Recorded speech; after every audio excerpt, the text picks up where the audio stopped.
आज इस कार्यक्रम में आए हुए आप सभी महानुभावों का, सभी भाइयों बहनों का बहुत बहुत नमस्कार। सबको मेरा प्रणाम। सबसे पहले तो शहीद आज़म भगत सिंह के जन्म दिवस की आप सब लोगों को बहुत बहुत शुभकामनाएं, बहुत बहुत बधाई। सबसे पहले मैं एलएनजेपी की पूरी टीम को बधाई देना चाहता हूं, डॉक्टर सुरेश और उनकी पूरी टीम को, जिस तरह से उन्होंने कोरोना काल में बेहद शानदार काम किया। कई मायनों में कई सारे ऐसे स्टैटिस्टिक्स हैं, कई सारे ऐसे क्षेत्र हैं जिसमें एलएनजेपी हॉस्पिटल न केवल दिल्ली बल्कि पूरे देश में नंबर 1 था मरीजों की संख्या में। हमने शायद प्रेगनेंसी भी सबसे ज़्यादा हम लोगों ने हैंडल की।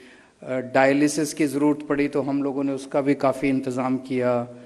जब जब जो चीज़ ज़रूरत पड़ी, यहाँ की टीम ने हमेशा आगे बढ़ के, और वो ऐसी खतरनाक बीमारी थी जिसमें जान भी जाती थी, अपनी जान दांव पे लगा के आप सभी डॉक्टर्स ने, नर्सेज ने, पैरामेडिक स्टाफ ने जो शानदार काम किया, उसके लिए पूरी दिल्ली के लोगों की तरफ से आप सब लोगों का मैं धन्यवाद करना चाहता हूँ।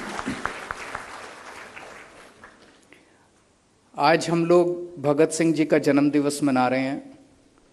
उनका जीवन बहुत ही प्रेरणादायी है। मात्र 23 साल की उम्र में वो देश के लिए फांसी पे लटक गए। तब से आज तक उन्होंने इस देश के युवाओं को खूब प्रेरित किया है। किसी भी युवा से पूछो कि कौन सा वो स्वतंत्रता सेनानी है जिससे सबसे ज़्यादा प्रेरित हो, तो सबसे बड़ा वो मिलता है कि भगत सिंह से। और भगत सिंह से क्यों प्रेरित हो, तो भगत सिंह ने जो शहादत दी थी, उस शहादत से रोंगटे खड़े हो जाते हैं जब वो उसके बारे में हम पढ़ते हैं, उसके बारे में सुनते हैं। ऐसे व्यक्ति का जन्म दिवस अगर हम मना रहे हैं, सो हम लोग सोच रहे थे कि इसको कैसे करना चाहिए। तो हम लोगों ने आपस में चर्चा करके आया कि ब्लड डोनेशन कैंप एक ऐसी चीज़ है जो पुण्य का काम भी है और देशभक्ति का काम भी है।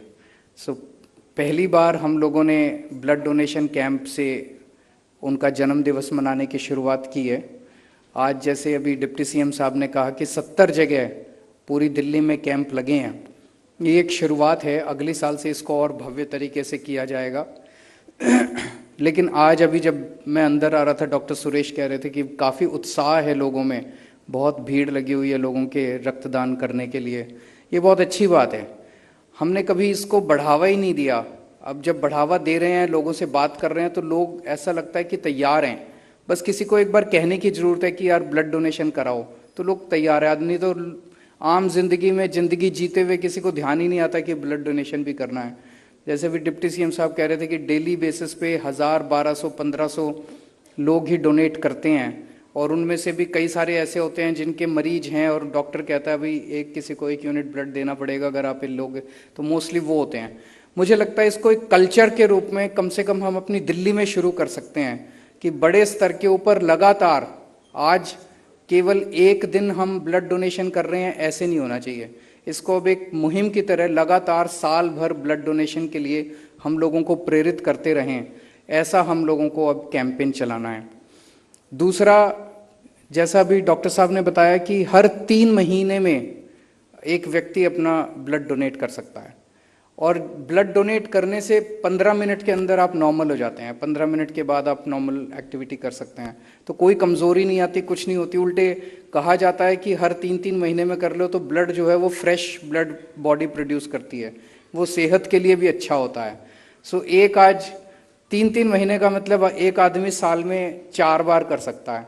तो हम एक कसम खाएं कि चलो 4 बार करें तो बहुत ही अच्छी बात है, कम से कम 2 बार हर आदमी साल में 2 बार ब्लड डोनेशन जरूर करे। आज भगत सिंह के जन्म दिवस के अवसर पे हम लोग ये भी एक प्रण लेके जाएं। मैं अभी डॉक्टर साहब से पूछ रहा था भाई इसके बाद डिप्टी सीएम साहब तो अपना ब्लड डोनेट करने वाले हैं। मैंने इनसे पूछा कि मैं डायबिटिक हूँ, मैं कर सकता हूँ क्या? तो उन्होंने कहा नहीं, आप नहीं कर सकते, मुझे काफ़ी ज़्यादा शुगर रहती है। तो मन तो मेरा भी था करने का, लेकिन मेरा ब्लड किसी के काम नहीं आएगा, उसको भी कभी शुगर ना हो जाए, तो मैं नहीं कर पाऊँगा। मैं अपने आप को अभागा मानता हूँ। और ज़्यादा से ज़्यादा लोग करें। आज भगत सिंह जी का जन्म दिवस है। अगर आप में से जिन जिन लोगों ने भगत सिंह के विचार और उनका जीवन पढ़ा होगा, वो सब जानते हैं कि भगत सिंह को इस बात की चिंता नहीं थी कि अंग्रेज छोड़ के जाएंगे कि नहीं जाएंगे अपना देश, या कब छोड़ के जाएंगे। वो जानते थे कि एक ना एक दिन तो जल्दी अंग्रेज छोड़ के जाएंगे। उन्हें इस बात की ज़्यादा चिंता थी कि जब अंग्रेज़ों के जाने के बाद हमारे देश में कैसी परिस्थिति होगी, अंग्रेज़ों के जाने के बाद हम कैसा देश बनाएंगे। हर बच्चे को अच्छी शिक्षा मिलनी चाहिए। देश के हर भारत में पैदा होने वाले हर आदमी के लिए अच्छे इलाज का इंतजाम होना चाहिए। हमारे देश के अंदर हर किसान को, हर मजदूर को पूरी दाम मिलना चाहिए, उसकी मेहनत का दाम मिलना चाहिए। ये कुछ बातें हैं जो उनके विचारों में आपको पढ़ने को मिलती हैं। आज 75 साल हो गए हमारे को आज़ादी के। हमने कई चीज़ें हासिल की, लेकिन कई चीज़ें रह गई। और मुझे लगता है कि हमारे देश की सबसे बड़ी एसेट और सबसे बड़ी धरोहर हमारे देश के लोग हैं। 130 करोड़ लोग हैं। ये लोग बड़े शानदार हैं, बड़े इंटेलिजेंट हैं हमारे लोग। हमारे देश में पोटेंशियल बड़ी है। अगर हम सब लोगों को अच्छी शिक्षा दे दें और सबके लिए इलाज का इंतजाम कर दें, तो 130 करोड़ लोग मिलकर भारत को पता नहीं कहाँ का कहाँ ले जा सकते हैं। सो मेरा दिल कहता है कि 75 साल तो बीत गए, अगले 5 साल में अगर पूरा देश मिलके, सारी सरकारें और सारे लोग मिलके ये ठान लें कि 5 साल के अंदर हम अपने पूरे देश के अंदर एक अच्छा शिक्षा का सिस्टम बनाना है। दिल्ली में 5 साल के अंदर स्कूल ठीक हो गए, दिल्ली में 5 साल के अंदर अस्पताल, मोहल्ला क्लिनिक ठीक हो गए, तो पूरे देश में भी हो सकते हैं। तो अगर हम एज अ कंट्री अगर हम ये डिसाइड कर लें कि वॉर मोड के अंदर, युद्ध स्तर के ऊपर पूरे देश के सारे सरकारी स्कूल, सारे स्कूल ठीक करने हैं, शिक्षा अच्छी करनी है, अपने बच्चों को अच्छी से अच्छी शिक्षा देनी है, अपने लोगों को अच्छे से अच्छा इलाज मुहैया कराना है, मुझे लगता है हम 5 साल के अंदर कर सकते हैं। और अगर 5 साल में ये शिक्षा और स्वास्थ्य, ये 2 चीज़ अगर हमने कर ली, मैं समझता हूँ फिर लोगों पे छोड़ दो, नेताओं की ज़रूरत नहीं पड़ेगी। लोग ही अपने देश को कहीं का कहीं ले जाएंगे, बहुत आगे ले जाएंगे अपने देश के लोग। अपने देश के लोग बहुत अच्छे लोग हैं, बहुत शानदार लोग हैं। सो आप में से बहुत सारे लोग अब ब्लड डोनेट करने वाले हैं। सब लोगों को मैं बहुत बहुत बधाई देता हूँ। बहुत बहुत शुक्रिया। Thank you.